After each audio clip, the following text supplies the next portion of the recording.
Before empires rose, this land was already speaking history. He did not seek power. Power followed him.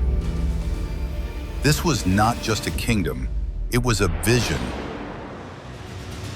of art, knowledge, and order. The land was theirs, but the sea carried their destiny. War was avoided, but when it was necessary, they did not hesitate.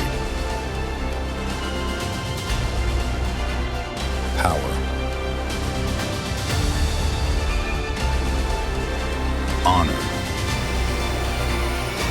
sacrifice.